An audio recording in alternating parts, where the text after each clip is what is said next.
Good afternoon, everyone, and welcome back to the Nexus Gaming Series. My name is Bahamut. We find ourselves here on Dragonshire with Scalding Cults on the left-hand side and Die Gaming on the right. This is a Division B Northeast matchup. Thank you all so much for joining me for our first of two best of threes today, and I'm sure all of you want to know how we got to Dragonshire. Home team this evening is going to be the members of Scalding Cult.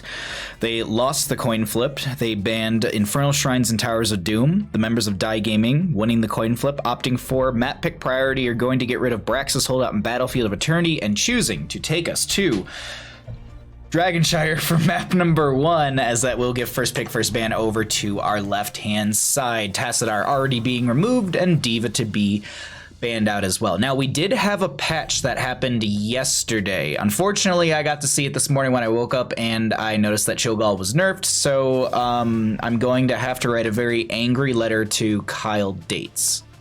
That's about it. Just specifically them. I'm just gonna blame Kyle because they're the only one who's tuning the hero, obviously. But thank you all for coming in. Softbird, good to see you. M1 M-Bot. Thank you for coming by as well. Chromie is going to be banned out as well as a Garrosh on the left. Garrosh on Dragonshire makes a lot of sense. They're actually going to go ahead and pick up a Diablo first pick for the members of Scalding Club, right? Scalding Cult. It's gonna be a hard one to say, I don't know why. Diablo, I believe, had I'd say he's kind of middle of the road, a little bit of a nerf, a little bit of a buff, like Diabolical Momentum, I think, got a nerf because it no longer gives cooldown reduction to Fire Stomp, but then there's some Fire Stomp talents and stuff that can come through. I also want to note that they literally snuck this new Joanna skin in this most recent patch without really saying much. It might have been posted on Twitter and stuff, but either way, solid new Joanna gonna be coming through. I guess, well, solid Joanna in general. She had no changes. Tychus did have some changes today as well, some moves, yesterday had some talents moved around, but this will be an Anduin and a Li Ming. Anduin was buffed overall, if I'm not mistaken. The Chastise had extra damage, the healing had extra healing, and I am blanking on Flash Heal also got, I think, a buff as well. So I think it's overall it was positive for the Anduin. Li Ming, no changes onto them. We're seeing a lot of heroes that did get some changes, and we're also seeing well, a couple of them being banned out as well. I think Tassadar and Diva both had changes. Chromie, I don't think, had any sort of touch, as well as Garrosh, but ban-wise, they're going to get rid of the Medivh. This might have been something they scouted out ahead of time. I kind of lean into, I actually kind of like the Medivh. Maybe they scouted this out and they knew that the enemy team had some sort of Medivh player, and they're just afraid of the Diablo, the Leyline Seal Apocalypse combo out from Diablo. That's just really difficult. There was much crying from Baja. Yeah, there was, Softbird, there was. I was actually really disappointed this morning. I had to take a minute and kind of recuperate from the nerfs onto onto my large lad. And not Asmodan, Cho'Gall. Cho'Gall's become the new love of my life through CCL, but we have a Joanna Tychus for this right-hand side.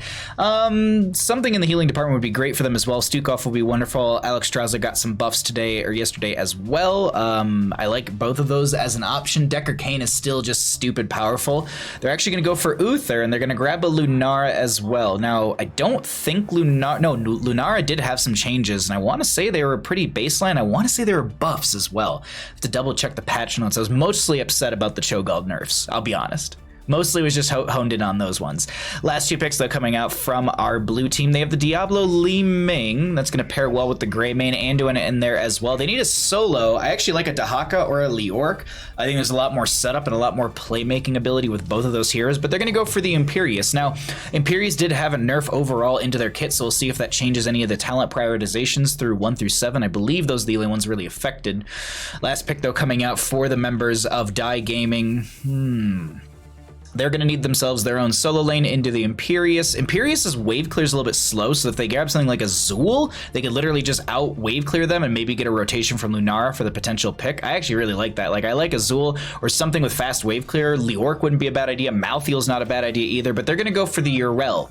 If I'm trying to remember my patch notes off the top of my head. I believe Yrel, only the Hand of Freedom was nerfed, and I believe it was just the movement speed was nerfed, and there might have been a cooldown reduction increase as well. But this will be our draft from both of these teams for game number 1 in our first of 2 best of 3 series for this afternoon. Thank you all so much for joining me. This will be a good one. We're dead. Alrighty.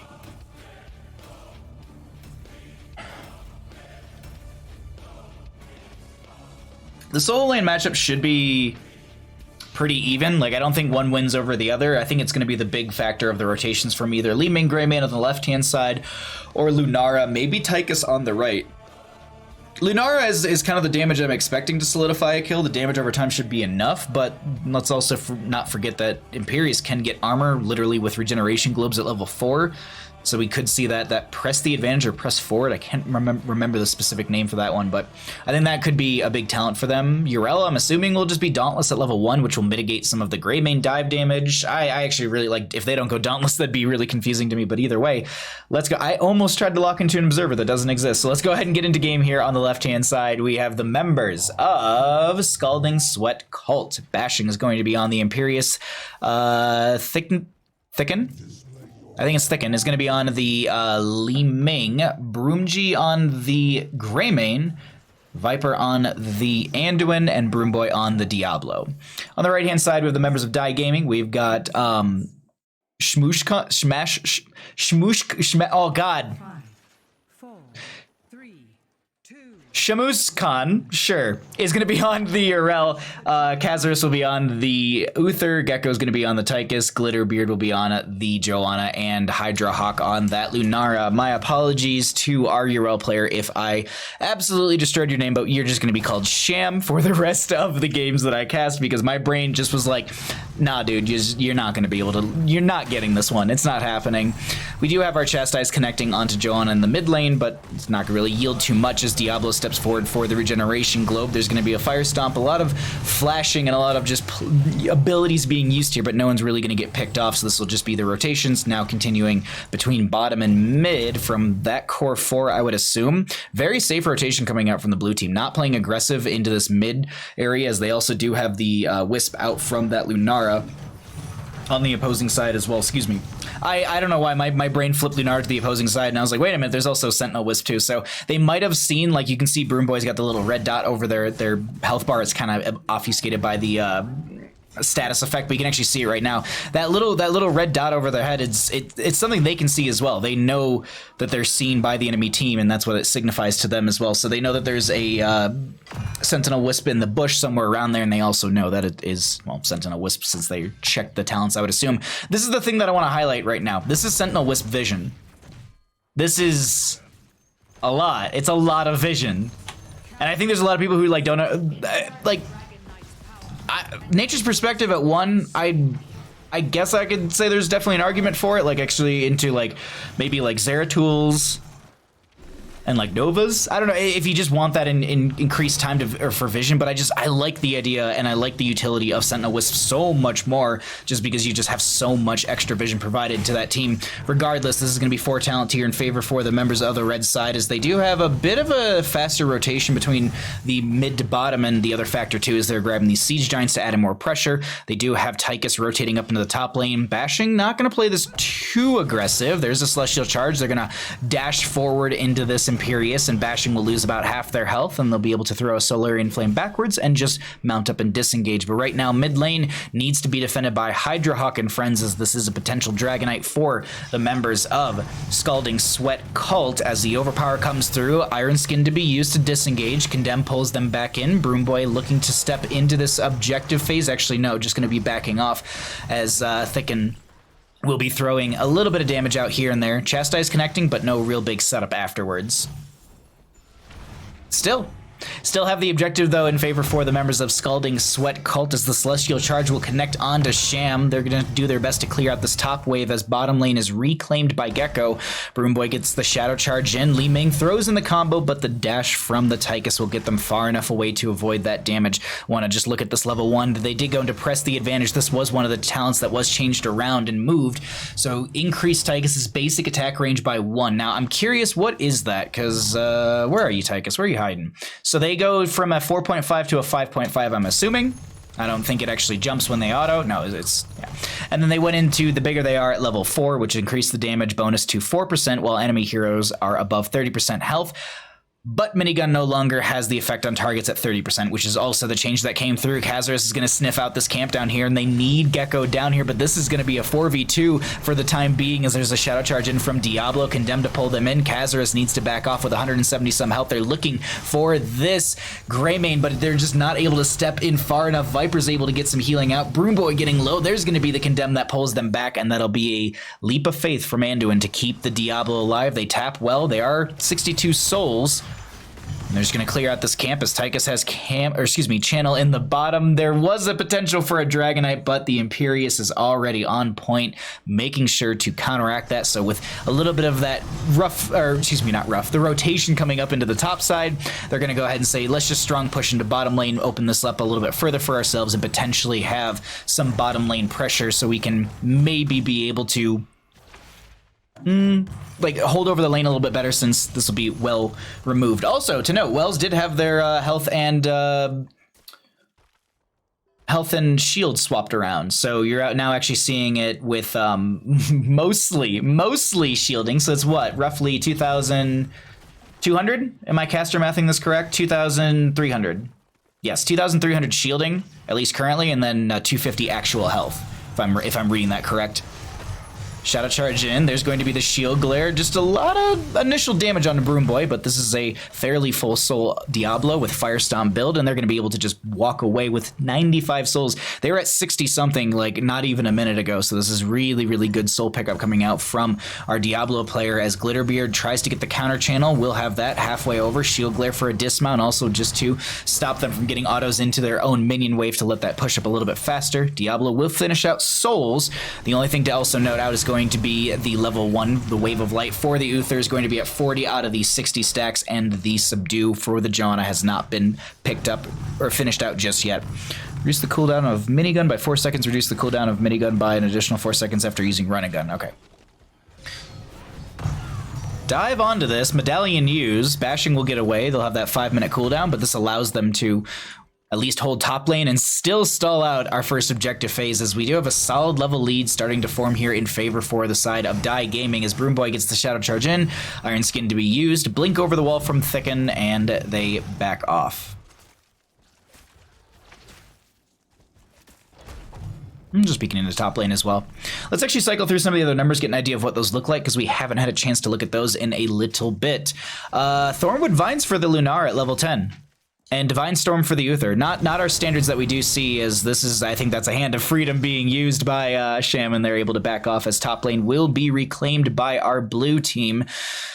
As the members of Die Gaming are, wow, really stepping far out. Yeah, they need to be careful with that Li Ming combo damage. Hydrahawk doesn't have level 13 yet, so it's not like they can go into greater spell shield. Tychus has top lane channel. Joanna, I think they were considering going into bottom lane, but maybe there's a potential for a fight to this top. I'm not 100% sure.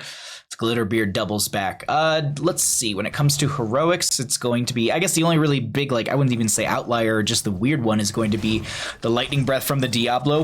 Without the Medivh, there's decent setup.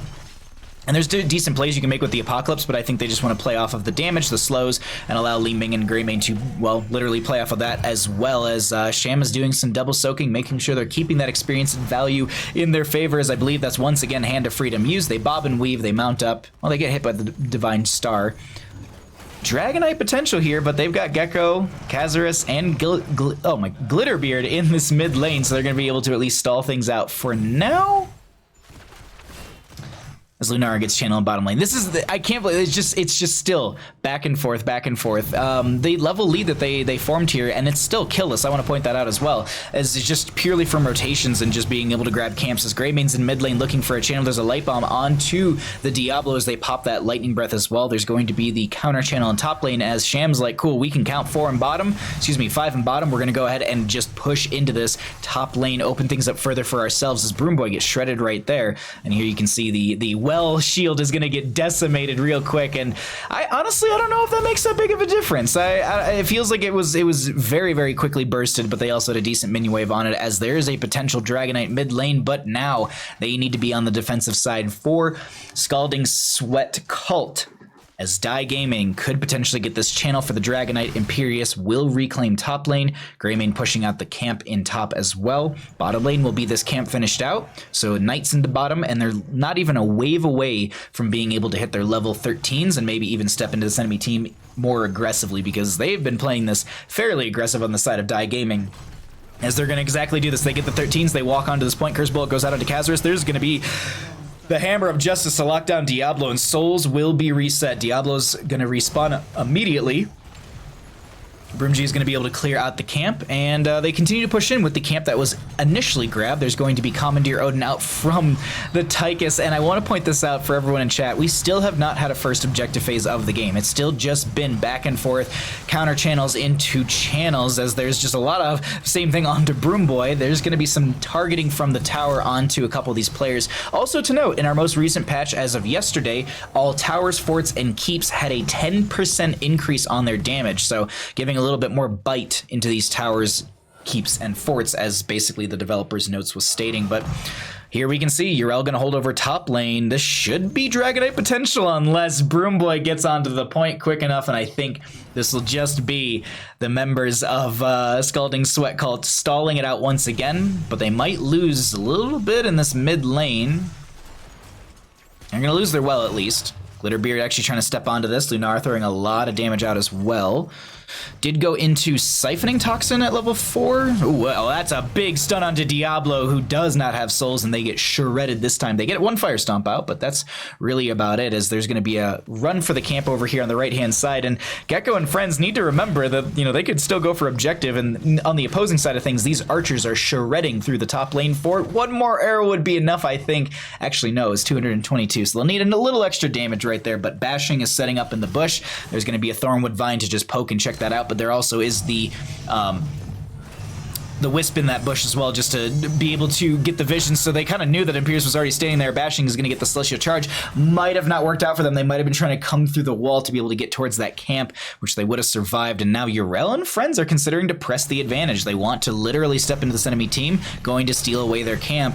Meanwhile, Lunara still pushing onto this mid lane. They actually have I flipped the lanes for a second. I was like, why does this mid lane have so much health still? It's the top lane that's literally a sliver of health. And I was like, wow, I don't know how they healed back up their structure without an Abathur, because that's literally the only hero in the game that can do it. Lunara, though, poking at this fort, really wants the mid lane down, and this will also allow them to get top lane, and now the Dragonite will be up and available for channel for the members of Die Gaming, as they are really building momentum and stalling, not even stalling out the enemy team, but just constantly shutting them down every which way. Whenever someone's just about to get some sort of momentum or some sort of advantage, they just press the advantage. And I keep saying that, but it's just a very, very true statement, at least the way that the members of Die Gaming are playing this.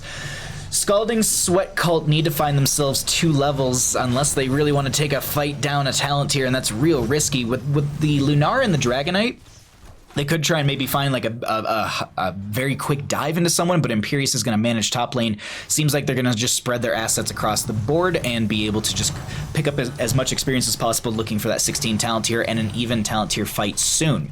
10% extra only to heroes, I think. Could be wrong. You are correct, I do believe. I believe you are correct in that statement that it's 10% on heroes. Yeah, you're all right. Yeah. Hey, Romedy, good to see you, bud. I hope you're doing well, friend. Dragonite's just going to be able to poke at the keep. They do get the front gate down. Iron Skin used. Medallion used as well. Might have been actually been cleansed from Uther. Let me double check. Does Uther even have cleanse? No, so it was Medallion. I'm still trying to like, it's because like sometimes, wow, holding, oh, you won't be able to see it. Oh no, you can. That portrait's great. That's such a good, cool skin that they put in. They did just kind of sneak it in though. They didn't really, I think I saw these like released somewhere model-wise, and I was like, cool, that'll be cool when it comes out. And then, yeah, they came out in the patch yesterday.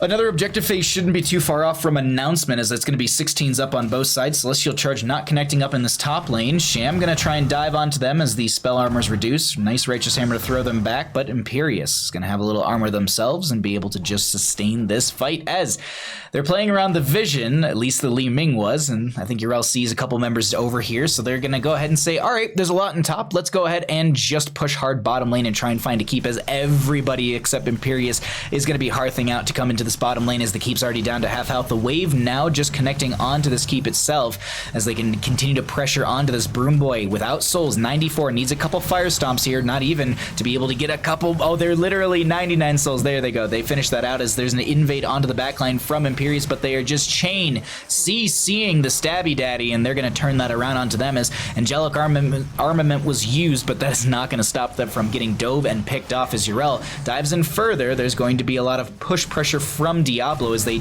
once again get a whole, oh my god, the Hammer of Justice to lock them down. The Leap of Faith was not enough, and they find a double kill that resets Diablo's souls once again. Urel going to rotate to the top lane. I expect Joanna to go straight into bottom maybe, and they can set themselves up for a very quick Dragonite. Imperius down for the next 10 seconds. Yeah, they could potentially do this real quick, but it seems like they want to get some mid lane pressure out with this Knight camp first, and then they'll be able to maybe go for the Dragonite phase. But as I said, this gives time for Imperius to come back. Actually, you know what? Now that I skim at the top of the bar, or the top of the screen, they're probably just going to play around 20s. So long as they deny the enemy team from getting the Dragonite, they're going to be able to slowly find this 20. And not even slowly, they're about to grab it from maybe one wave in bottom lane. Combo from Li Ming just to poke at them. This is an intense moment for the members of Dai Gaming because it's slow play. Like, they could try and play off some of the advantages they have, but right now they're just going in for the 20 talent tier fight. They find the kill onto Diablo. There's another Divine Storm as the Li Ming goes down, Angelic Armament goes out, but it doesn't find a kill. And literally GG's already being called as the game is just 3 members going down. Viper getting chased. Anduin versus Hydra Hawk, and Viper's gonna go down, unfortunately. They're doing the best to heal through a lot of this, but Kazarus gets another auto in, and Hydra Hawk is gonna be able to solidify that kill with the damage over time as Greymane's the only one left alive into top lane. Dragonite grabbed through mid lane, and they can easily rush this through bottom as Commodore Odin with the big red button comes out.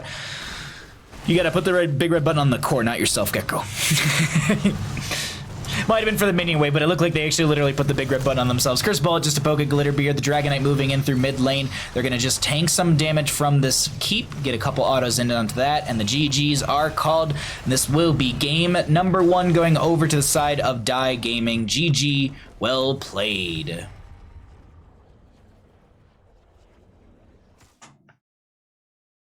Wow. A fairly strong game from Dai Gaming, I'm not gonna lie. They looked really strong right there. Good rotations, good communication, good damage. I mean, dear lord, the Lunara damage in this game.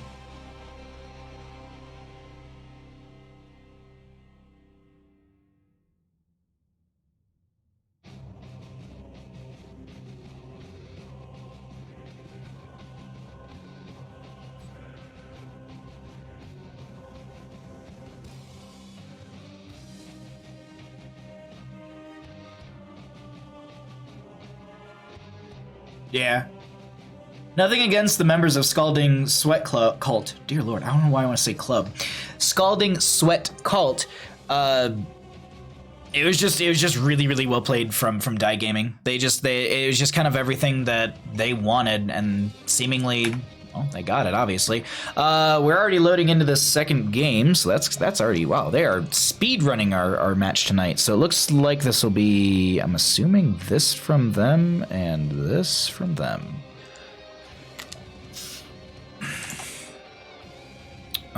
That team won that one. This team,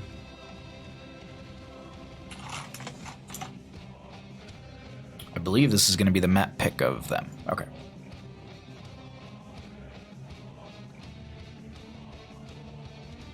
Yo, Kalis, how's it going, bud? Good to see you. Thanks for hanging out during the Man of Medan last night. I hope you enjoyed the game. Alrighty, everybody, we are back into it. On the left-hand side, we have the members of Scalding Sweat Cult, and on the right is going to be Dai Gaming. This is the Division B Northeast matchup as we head into Tomb of the Spider Queen, our second map of the evening for our first best of 3 of the evening. Let's go ahead and find out how we got here. Home team this evening is going to be the members of Scalding Sweat Cult. They lost the coin flip. They ban out Infernal Shrines and Towers of Doom. Braxis Holdout and Battlefield of Eternity were banned out by the members of Die Gaming. As they opted for map pick priority for game number 1, they chose to take us to Dragonshire and they won that map. The losing team, Scalding Sweat Cult, can either choose map pick or first pick. Seems like they chose map pick priority for game number 2, giving first pick over to the members of Die Gaming. Let's get back into our draft and find out what's happening so far with all of this unfolding, as a diva will be the first ban on the right hand side. Still respecting the mecha pilot, even though she did have some nerfs come in yesterday. Tychus to be respect banned out. I mean, I don't blame them. Tychus was actually quite good in that last game. I wonder, like, this is still a great Lunara map. Like, I think Lunara can be played on a lot of maps and she's massively undervalued, and I wonder, do we see any sort of potential ban onto Lunara? This has to be some sort of not comfort pick, but like and not one trick pony, but just someone who's very, very, very well versed on Medivh, and they're just targeting that out. And I don't blame them whatsoever, because Medivh, it's playing like against Samuro when you're not 100% sure how to do it. It's just not a good time. First pick though coming out for our red team. What are we gonna get for them? Trying to think right now, what's a good lock-in just to start things out? I don't know if they want to go Lunara. They're actually going to go ETC. Now, I did the math. ETC had another nerf onto Encore, and it went from 6%. No, it went from 7% to 6. That sounds wrong. I think it went from 6% to 5%. I believe that's what it is. And that 5% cooldown reduction per enemy hero hit with face melt or the little boombox is going to be 6 seconds off of your cooldown. Yeah, because it was 5 and then 6, I believe. So there you go, yeah. I believe the face melt with Encore at level 13 still has a 6-second cooldown per hero hit. So if you hit 2, that's going to be 12 seconds off of 120. So you're roughly, obviously, you're getting 10% off of your heroic, because, you know, 5% plus 5%. No way, Bahamut. Tassadar to be grabbed here as well. So we're probably going to look at a Mosh Pit lockdown. I wouldn't be surprised if we saw a Rain of Vengeance, but this could be strafe from the Vala player. I've seen some Vala players, for that extra little bit of damage during these team fights, just go for that. I like the idea of the Rain of Vengeance though, just to lock people down further and set the ETC up further for a mosh pit, and also gives them good disengage, like when Mei wants to try and slide in. Lucio to be banned out, as they don't want to deal with the sound barrier or any of that kind of nonsense, and I really actually agree with that ban quite a bit, especially on Tomb of the Spider Queen. A lot of heavy rotations between lanes that'll allow the Lucio to really amplify the speed and potential dive for that friendly team. Ban wise on the right hand side, let's see, Mei, Ana. They need some extra damage. They need some wave clear. They're going to get rid of the Chromie. Still respecting the Chromie. I really like Mana Madan. I liked it when you played it with Tatsuki, so I wanted to check it out different. So I can get, oh, yeah. Definitely think I had a different, like, the game played pretty different. There was a couple things that I saw in that last game that I didn't see when I played with Tatsuki, so exciting. Very, very exciting. Gul'dan will be grabbed here. Good wave clear in the rotations. Good nano boost target as well. Poorly placed. Thank you so much for the tier 1 subscription for 9 months. Holy crap. What do we call our Twitch baby? Greymane will be grabbed here. And it's just, it was good in the last game too. The dive potential for them is huge. They have really good lockdown and on kills. I think this is just a great pickup for them overall. And it just pairs into their draft as well. Last 2 picks though, on the right hand side, they need a solo laner and they're gonna need some heals. I like a Stukov. I like a actually Rhaegar would be great with Bloodlust, like Acorn form. And Vala, yeah, and they're gonna grab themselves an Imperius. Okay, I like this. This works out pretty good in my opinion. And Leoric will be the counter pick on that solo lane into the Imperius. Better wave clear, definitely. Good 1v1. We'll see how the one. I'm curious though, like, does Leo beat Imperius in a 1v1, or does it really just purely come down to the like mechanical skill into each other? I feel like that might be the case regardless, but. Just gotta rehab, glad to see you still. Oh, well, thanks for coming by, Poorly Placed. I'm glad you're bettering yourself, if I may say so. It's not an easy task. It's very, very difficult. Conrad lived about half a minute longer. Fair. I honestly, I don't feel too bad about killing Conrad. He was a dick. And I feel like they obviously do that in the game. Like, Emily was one of the characters in Until Dawn that, like, literally epic player, and multiple people in multiple playthroughs are like, when are you gonna kill Emily in this playthrough? And I'm like, okay, wow. But a lot of people just hate them, so we'll play that game again sometime. We'll maybe do like an all kill or an all save run or something. I don't know. We'll revisit it one day, but right now, let's go ahead and get into Heroes of the Storm. On the left-hand side, we got the members of Scalding Sweat Cult. Thinking is going to be on that Gul'dan. Broomji is going to be on the Greymane. Bashing will be on that Leoric. We have Broomboy on the Mei, and Viper on the Ana.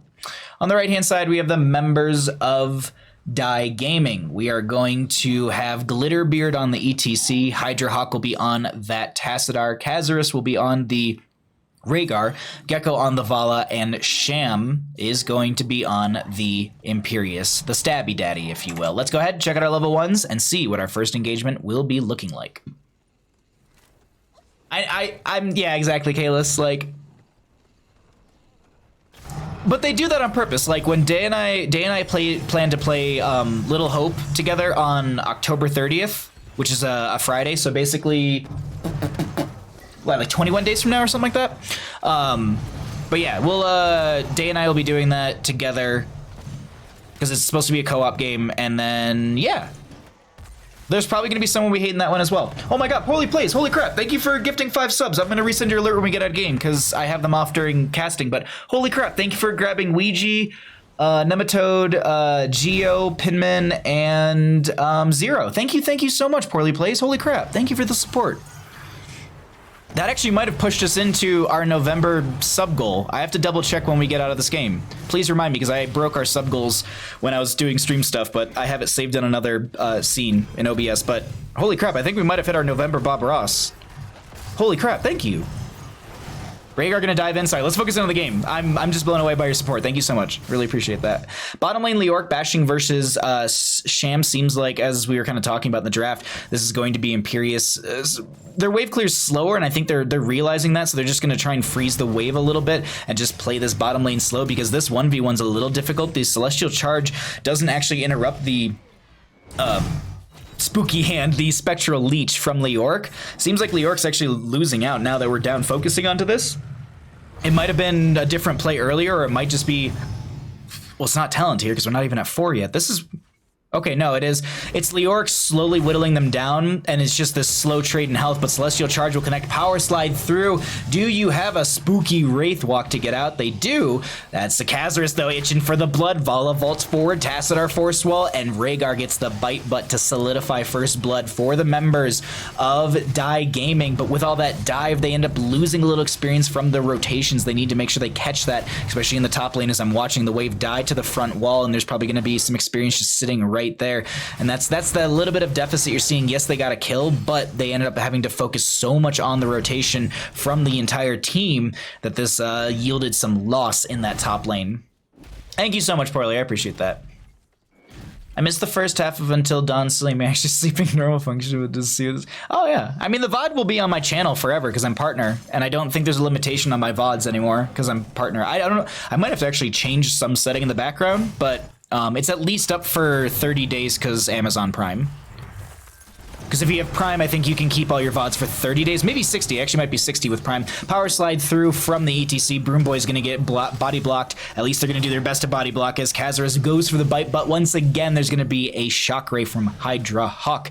Not getting the kill, but this is the same rotation again. Bashing, I think, sees that rotation coming out. They get the Wraith Walk right through the front gate, and this will be the Siege Giants cleared out through the bottom as we just see a couple members pushing out top lane. And here's the thing, like, the experience is pretty even between both of them, and it's mostly going to boil down to the minion waves, if I'm not mistaken. And yes, we can actually look at this information now. We can see that there's roughly 1,000 deficit between these two teams, specifically from minions, a little bit more so in mercenaries as well, so that's going to bolster them a little further up.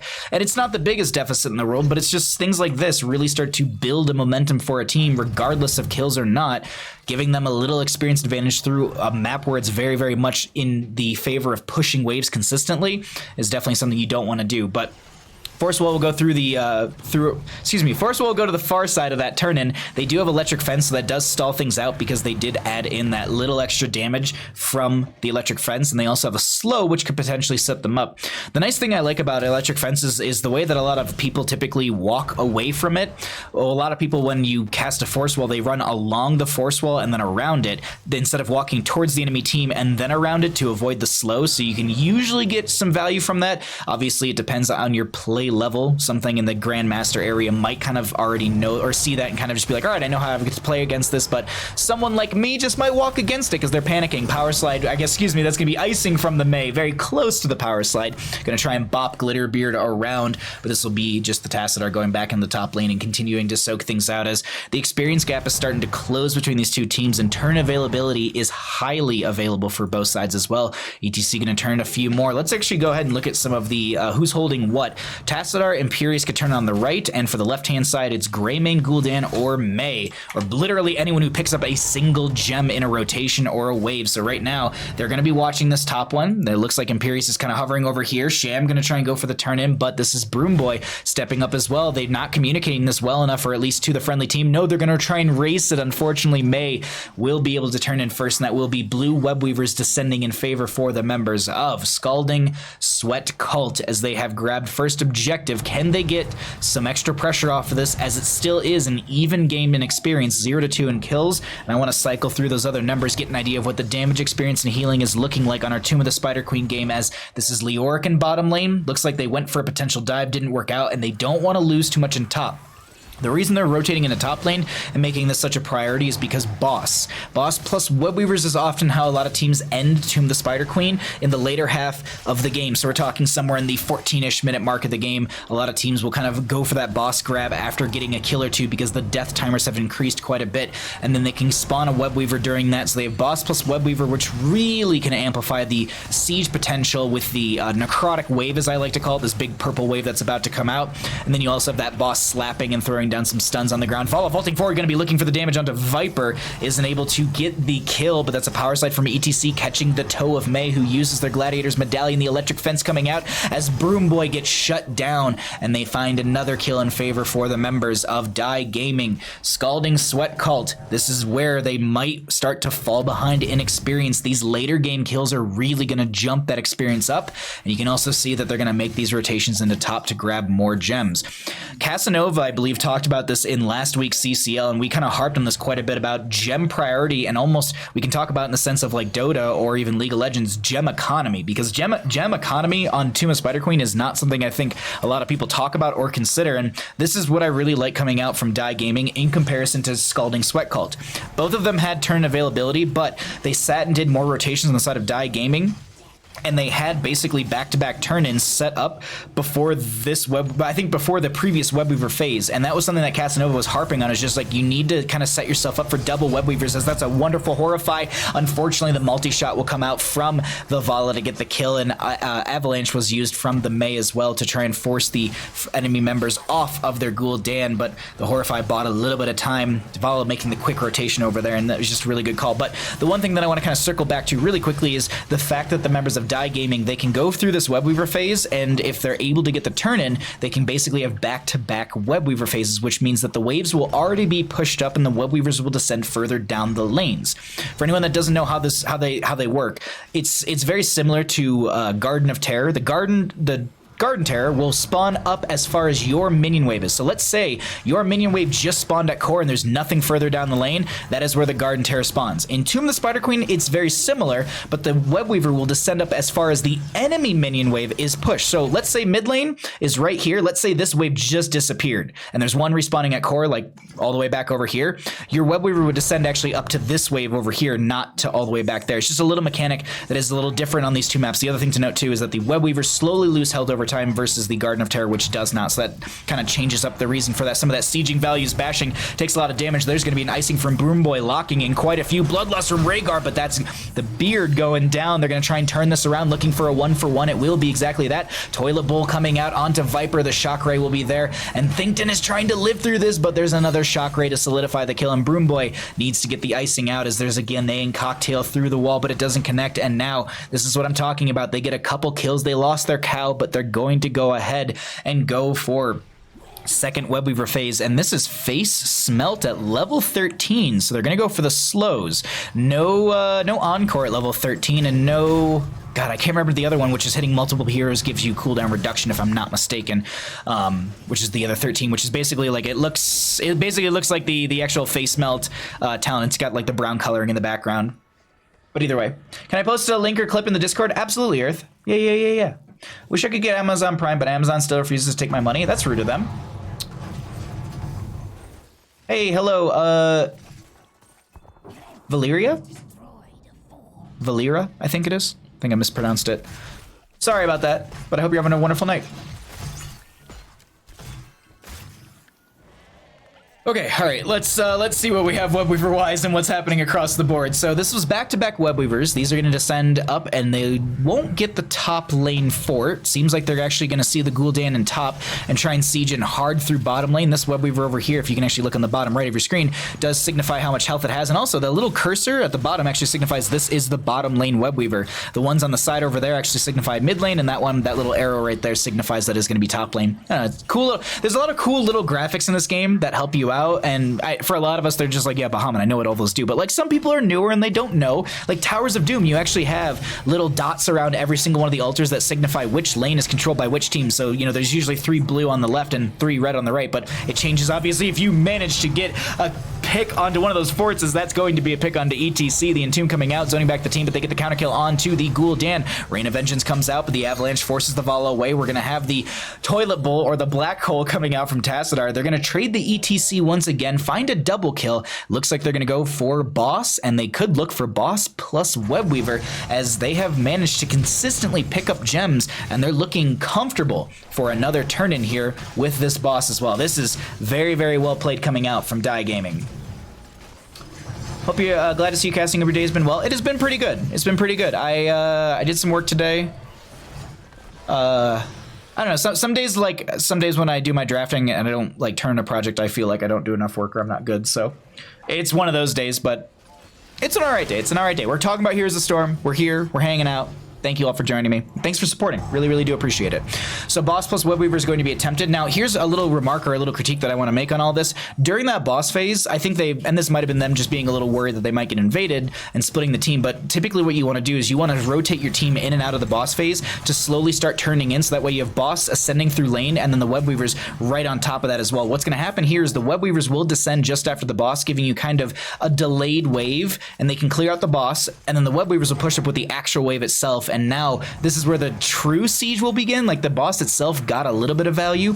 Also to note as well, we noted in the last game, the towers, forts, and keeps all had a 10% increase to their damage to heroes, because I believe someone in chat noted that. It's not just all around, it's only 2 heroes on that 10% increased damage. 15 to 16 in our levels, we have almost every heroic off cooldown except for Cursed Bullet. I'm going to pull away the talents really quickly just so we can see a little bit more of the map as they're looking to step in onto this top lane keep. I'll be honest, the changes onto the wells seems like they just go faster, as that's going to be a power slide solidifying the kill. They drop the mosh pit on top of Mei. Sleep Dart comes out to interrupt that. Rain of Vengeance out from the Vala, and they find an Avalanche to counter all of this, but they still lose the Mei, as that is going to be Vala finishing out the Creed of the Hunter from level 4 right there, being able to get that Mei kill and also just the auto attacks into them. The red Webweaver phase is just about to end as we have our bottom lane attacking onto a keep, but this is a massive wave coming in with this Webweaver, which does spawn these little spooters. It's literally just spiders. Yeah, they spawn these spiders. So since it was addressed, they actually, wow, that's a very aggressive rotation into mid. And I guess there are 2 dead for the next 2 to 7 seconds. So they're going to try and burn down this keep real fast, get consistent catapult pressure in through this lane, but is there an overextension as the massive Entomb comes out? There's going to be the electric fence from the Tassadar to try and counter the siege, or excuse me, counter the setup for this, as Vala vaults forward looking for some damage into this Leoric as they need to use the cleanse. They realize they can't go through that side gate. They get cleansed by the Rhaegar. They're going to vault away. The keep still goes down, and Leoric is traded out. Gul'dan throws out the corruption, but it won't connect. I can't believe Vala lived there. Gecko with some insane healing and some insane cleansing from Kazaris. That is just great teamwork coming out from Die Gaming. My brain, because of CCL, consistently wants to go, let's jump into comms, but yeah. Either way, this is really, really well played out from Die Gaming. They're making some smart choices across the map. We're going to be able to see if the members of Scalding Sweat Cult are able to start to turn things around. They do have a turn-in potential for themselves, and they could look for maybe a defensive Webweaver phase, mostly just to push the waves back and give some time for Leork to kind of get back in position and find find a more comfortable team fight, as Brunch is going to get 47 gems in right here. Who's holding the rest? Let's look at this really quickly. 25 on May. So May could go ahead and turn it in and get the rest of that in for the friendly team, as this will be Greymane mounting up and getting out of there. Boss is going to be up in 145. We have camps in mid and bottom already being pressed in, and this is looking very similar to game number 1. The members of Die Gaming they're setting up for some of these picks right here, but the other thing to note too is just like them looking for 20 Talentiers. Bashing sees the ZTC, and I don't know if you get out of this one here, bud, as they're going to go down from the insane dive. Really good communication and play coming out from the ETC specifically right there. I want to shout out Glitterbeard in that rotation, because instead of just joining and following the friendly team, they were like, I'm gonna flank them in their own lane when they're backing off. So just really, really good shot calling, really good communication coming out overall, as it's at least telegraphed to me when I'm watching this, as they've got all 3 keeps down. They could look to try and end game, but it seems like they're unsure of whether or not they can end. They've got a lot of map pressure, but I think they want to end with objective, and Tomb of the Spider Queen is notably one of the harder maps to kind of decide, do I end here? Can I push in to win the game? They're going to grab themselves 20 talent here. It seems like that's going to be their win condition. This is reminding me of like CCL Season 2, when it's just like, don't let Turk get level 20, especially on Leork with March of the Black King. Like, dear Lord, how many of those March of the Black King moments do we have from CCL Season 2 with Turk? I can think of at least 2, honest to God.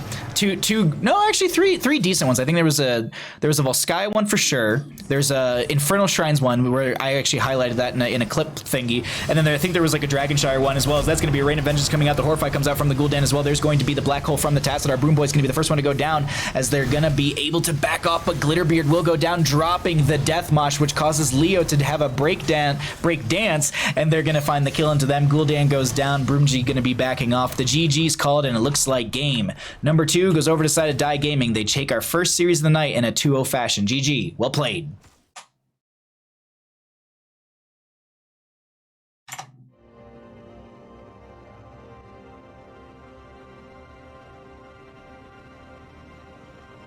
It's about damn time. My cigar's missing. Poorly Plays, thank you for the 5 gifted subs. Holy crap, thank you, friend. Whew.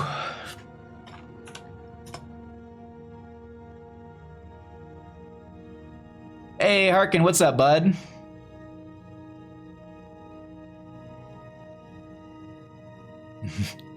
Why y'all laughing about March? It's a quality talent.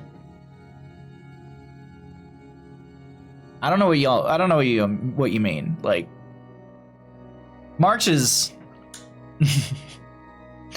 especially when Turk's playing it. It's something wonderful to watch. Let me see. Let's try and get an interview with Glitterbeard. Can I whisper you?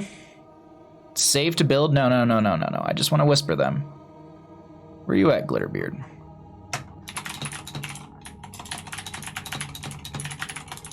I didn't spell interview correct at all. Whoops.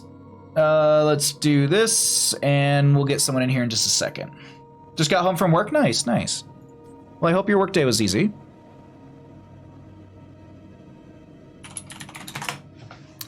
All right, we'll get someone in here in just a second.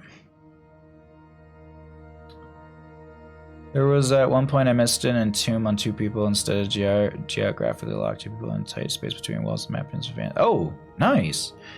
Alrighty, well, at this time we are going. Oh, there we go. At this time we're going to be joined by Sham and Glitterbeard. Sorry, I was adjusting volume really quickly so that way chat can hear you, because I have to turn down my own. But either way, thank you so much for joining me. Congratulations on your 2-0 victory. How are you feeling? Good. Yeah, it was a feel pretty good. We credit to the other team. They did a great job. We needed a couple wins under our belt, and so yeah, we feel pretty good after this. I'll be honest, you look like a well-oiled machine, so I'm gonna jump around on some of these questions, but like let's talk about game number 2 on Tomb of the Spider Queen. I want to talk about the flank into Leork in the bottom lane. What are your comms like? Because it seems like there's really, really good succinct shot calling, and everyone kind of had a clear vision of what to do. At least me, the caster, looking at what you're doing. So for that one, There wasn't really anything else to do on the map, so we Fair. were kind of running around and just looking for something to do. And Leoric had showed that he was alone, and he had overextended just a bit, so the call was just to kill him. That was, I mean, no, it was just a heads up call. It was really cool. Like you looked at your mini map and got some information and made a play. Like it's something I want to highlight because I think a lot of people can learn a lot from that, especially in a competitive manner. Shifting back over to game number 1, there was a lot of just this back and forth between the top to mid to bottom rotations to get the Dragonite, all of that. There was a lot of finesse in between all there. What are your comms like with such a large and chaotic map like Dragonshire? Is it calm? Is it chaotic? Is there constant calls? Is it quiet? What was it like living in the die gaming comms? I would say there's constant chatter all the time. We're constantly giving each other updates on, who's in what lane, who can we see, who can we not see. There's a lot of suggestions. Hey, do we do this? Do we do that? And then we ultimately have one shot caller who's like, do this now. And then we really execute on that. So it's a lot of, just a lot of chatter. And we do have a semi-game plan coming in on certain maps. We want to rotate certain ways. Mm-hmm. And so I think sticking to those game plans is obviously key, right? But then the ability to adjust on the fly, which we've done a couple times. You saw during the game where, we may need to go top, but if we see the Leoric down bottom, okay, let's go get him. You know what I mean? Mm-hmm. No, it was just good communication and just looked like succinct plays, as you said. So, just kudos to all of you. I just while I have you here, let me ask about this because I don't really know your team name too well. Are you fairly new to NGS? Is this a new team, existing team? No, so this is I think season 2 that we've played. So I guess fairly new. Yeah. Okay. This is our second season we've played. We did Heroes Lounge for a year or two. So we have a little experience playing competitive, or amateur or whatever. Yeah.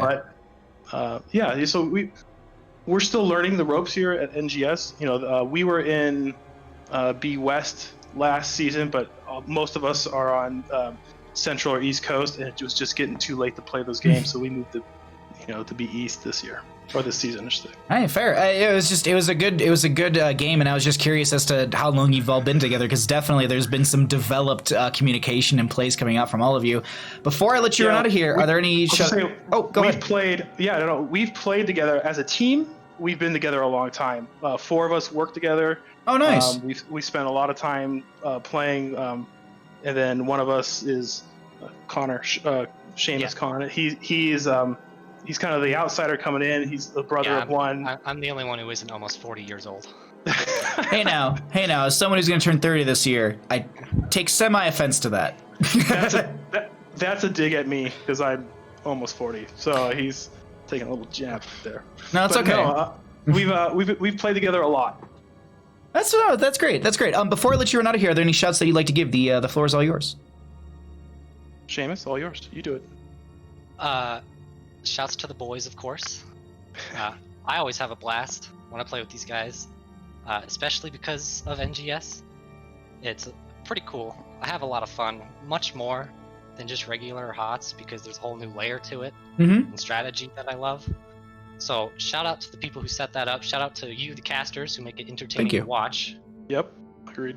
And I'm not sure if he's still watching, but shout out to my boy Leo if he's still watching the stream. Possibly. Yeah, I want to say shout out to the other teams, Sweaty.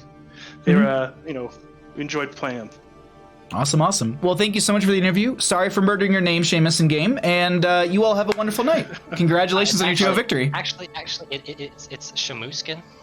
Yeah, I went sham. I went sham the entire game. Hey, that's good enough. Oh, bless. All right, you two have a wonderful night. Thank you for the fun interview. You too. Yeah, thanks. Good night.